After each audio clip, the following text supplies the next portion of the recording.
मलयगिरी की भीलनी चंदन देत जलाए ज्यादा नजदीकी कद्र को घटा देता है और लोग महत्व को भी भूल जाते हैं। ऐसा ही कुछ रूस और भारत के बीच हुआ है। भारत ने एक खास मीटिंग के बाद रूस को दे दिया है बड़ा वाला झटका, और वो भी उसके सबसे बड़े सेक्टर पर। वहीं दूसरी तरफ भारत की वजह से यूरोपीय देश क्यों डर रहे हैं, तो सबसे बड़ी खबर अब इसरो बीच में आया क्वाड देशों के। क्वाड लगभग एक सैन्य गठबंधन बना है चीन को काउंटर करने के लिए। तो इसमें इसरो का क्या काम, जानेंगे इन खबरों को विस्तार से। इन दिनों दक्षिण कोरिया के रक्षा मंत्री सू वुक भारत के दौरे पर हैं और भारतीय रक्षा मंत्री राजनाथ सिंह से कई बड़े समझौते कर रहे हैं। जहां सू वुक ने भारतीय सेनाओं के रोमांच से भरे एक्शन को देखकर बड़ी हैरानी जताई, तो वहीं दक्षिण कोरिया के और भारत के पास आने से सबसे बड़ी समस्या अगर किसी के लिए खड़ी हो गई है तो वो है रूस। दरअसल आज के वक्त में अगर रूस को देखें तो न तो भारत के साथ उसकी दोस्ती पूरी तरीके से टूटी है और न ही भारत के साथ वह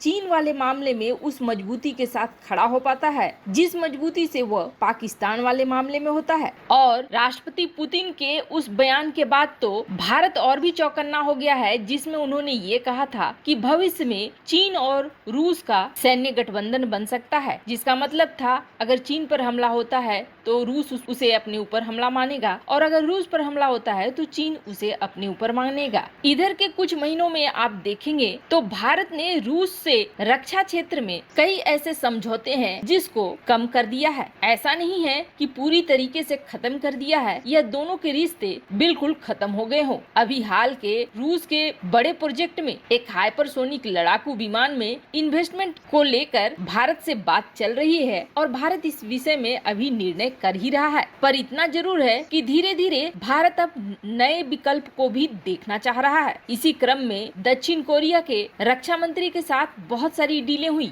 और ये डीलें खास करके रक्षा उपकरणों को भारत में बनाने को लेकर हुई, जहां दक्षिण कोरिया से भारत अब चीन को काउंटर करने के लिए माइंस स्वीपर ले रहा है, तो वहीं मेक इन इंडिया के तहत कई ऐसे हथियारों के निर्माण के लिए आगे बढ़ रहा है। अब जरा इस पैटर्न को देखिए, ऐसे ही समझौते हुआ करते थे रूस के साथ, पर अब ये दक्षिण कोरिया के साथ हो रहे हैं, जो कहीं न कहीं रूस के बड़े हथियार बाजार को एक बड़ा झटका है। चीन भले ही उससे दोस्ती कर ले, लेकिन चीन सिर्फ और सिर्फ अपना फायदा देखता है। ऐसे में समय आने पर वह रूस को भी बड़ा धोखा देगा ही। एक तरफ तो वो रूस के हथियारों के बाजार पर कब्जा कर रहा है, तो वहीं दूसरी तरफ आर्कटिक क्षेत्र में भी अपनी आंखें गड़ाए बैठा है। वहीं दूसरी तरफ भारत ने ऐसा क्या कर दिया है कि यूरोपीय देश डरने लगे हैं। पहले के भारत और आज के भारत में बहुत बड़ा बदलाव आया है और खास करके इन 2-4 सालों में तो बहुत ही ज्यादा। भारत ने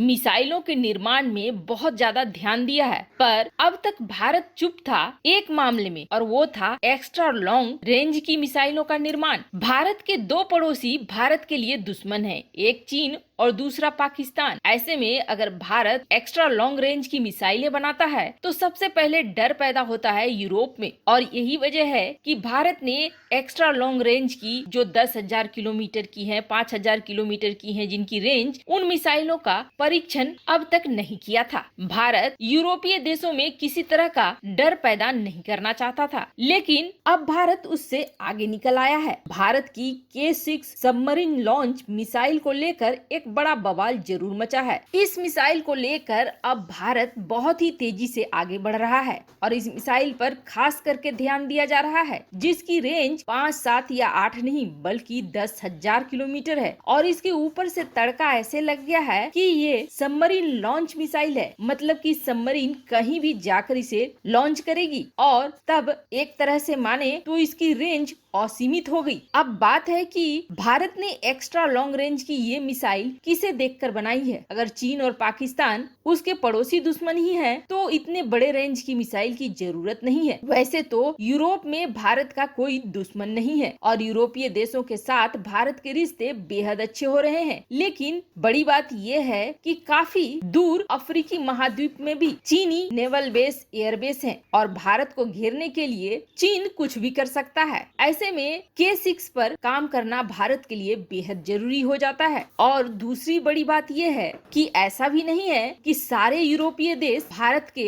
दोस्त हैं और चीन के दुश्मन। बड़ी संख्या में कुछ ऐसे यूरोपीय देश भी हैं जो चीन के बहुत हिमायती हैं, जैसे जर्मनी को ही ले लें। इसलिए कम से कम अपने रक्षा को तो पूरी तरीके से तैयार रखना चाहिए। वहीं दूसरी तरफ सबसे बड़ी खबर निकल कर आ रही है इसरो के साथ। इसरो और क्वाड में क्या मेलजोल, आखिर इसरो क्यों कूदा क्वाड के बीच में? आपको याद होगा अक्टूबर 2020 में भारत और अमेरिका की 2+2 रणनीतिक बैठक हुई थी। वैसे उस समय बाइडेन नहीं थे अमेरिका की कुर्सी पर, लेकिन जैसा कि मैंने पहले भी कहा है, अमेरिका में राष्ट्रपति भले बदल जाए लेकिन रणनीति निर्माता बनाते हैं, जिस पर किसी भी राष्ट्रपति को चलना ही होता है। ये बैठक हुई थी अक्टूबर 2020 में और इसके बाद से ही अचानक से भारत और अमेरिका के बीच खास करके अंतरिक्ष में कार्यक्रम बहुत तेजी से बढ़ने लगे। भारत और अमेरिका ने इतनी तेजी से मामले को बढ़ाया कि